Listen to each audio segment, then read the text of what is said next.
reap unless you plant. And the bank is reaping without planting. How do we explain it? If Allah says you cannot reap if you did not plant, وَأَلَيْسَ لِلْإِنسَانِ إِلَّا مَا سَعَى, you cannot reap if you did not plant. And the bank is reaping without planting. How do we explain that? Simple.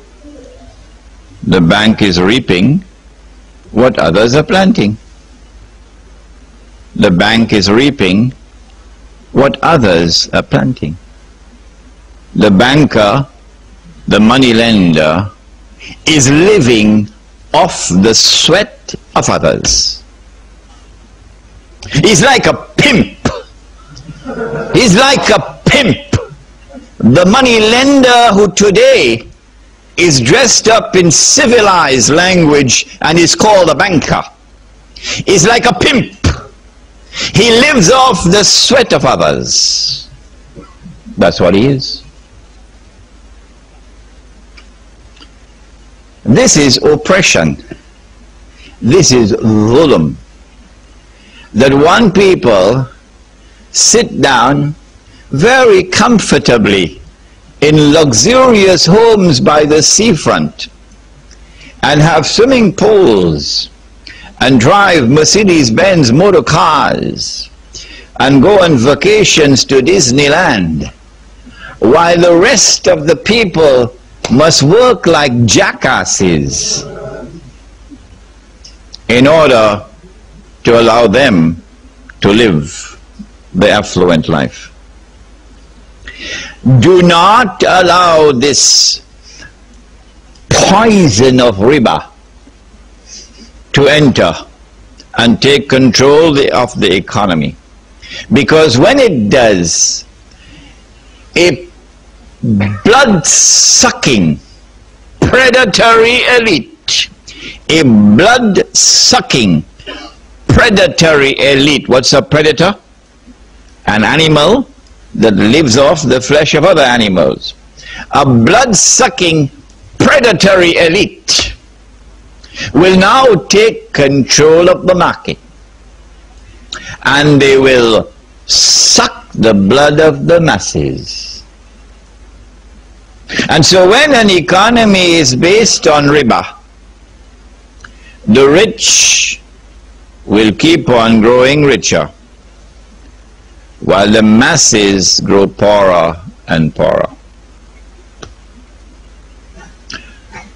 Allah subhanahu wa ta'ala responds to this riba, and he uses a methodology of a stage-by-stage explanation, and he uses a stage-by-stage process through which to eradicate riba. In the first stage, he teaches the subject. The first revelation came down in Surah Al-Rum, somewhere in the middle of the Meccan period, halfway before the Hijrah. And in that first revelation, the language is still mild but sufficiently strong to wake us up to how important this subject is. He says, وَمَا آتَيْتُم مِّن رِبًا لِيَرْبُوَ فِي أَمْوَالِ النَّاسِ فَلَا يَرْبُو عِنْدَ اللَّهِ. And that which you put out, that which you invest as a riba transaction, that your capital might increase in the wealth of others,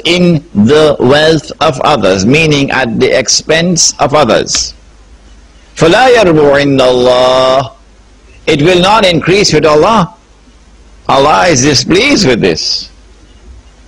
وَمَا آتَيْتُم مِّن zakat. This is, remember, Makkah. So now zakat in Makkah is charity, voluntary charity. That which you give in charity. وَمَا آتَيْتُم مِّن زَكَاةٍ تُرِيدُونَ وَجْهَ اللَّهِ. And when you give that charity, you do it seeking Allah's pleasure. فَأُولَٰئِكَ هُمُ الْمُضْعِفُونَ. It is this transaction which will lead to multiple increase with Allah. And so he begins to teach the subject of the prohibition of riba through a contrast between riba and charity. Between riba and charity. He disapproves of riba, but he approves of charity. And so we are now forced to think, what is there in the contrast between riba and charity which helps us to understand what is riba? I spent about 3 or 4 months driving my car all over New York asking this question. It took me 3 to 4 months before Allah subhanahu wa ta'ala in His kindness finally allowed me to understand why. But it took Yusuf only 5 minutes. Where's Yusuf? It took Yusuf only 5 minutes. Yusuf is from Chile. Santiago probably took the Shahada, became a Muslim. He's with us now. It only took him 5 minutes. What is there in the contrast between riba and charity? The answer is that in a perfect act of charity, not the kind of stuff that France gives to Indonesia, no. In a perfect act of charity, not aid as imperialism, no. In a perfect act of charity, you give and you take nothing in return. That's charity. إِنَّمَا نُطْعِمُكُمْ لِوَجْهِ اللَّهِ إِنَّمَا نُطْعِمُكُمْ لِوَجْهِ اللَّهِ لَا نُرِيدُ مِنْكُمْ جَزَاءً وَلَا شُكُورًا. When we feed you, when we give you, we do it for Allah's sake. We do not seek from you anything in return. We do not even demand that you should show gratitude. This is charity. A perfect act of riba is exactly the opposite. In a perfect act of charity, you give and you take nothing in return. In a perfect act of riba, you take and you give nothing in return. When we understood that while we're in Makkah, we are prepared now for when we arrive in Medina. When we arrived in Medina and then revelation came down, Allah subhanahu wa ta'ala says, the one who consumes riba, when he stands before Allah on the last day, you see him. If you take a look at him, you know what you're going to see? You're going to see someone who is behaving as though he has been driven to madness by the touch of shaitan. How did he land in this mess? Allah explains. This is because he argued, إِنَّمَا الْبَيْعُ مِثْلُ الرِّبَى. He arguing that business and riba are the same. Allah responds, He says, وَحَلَّ اللَّهُ الْبَيْعَ وَحَرَّمَ الرِّبَى. Oh no. Allah has made business halal, but He has made riba haram. And so now we are forced into the second lesson. The contrast in the first instance was between riba and charity.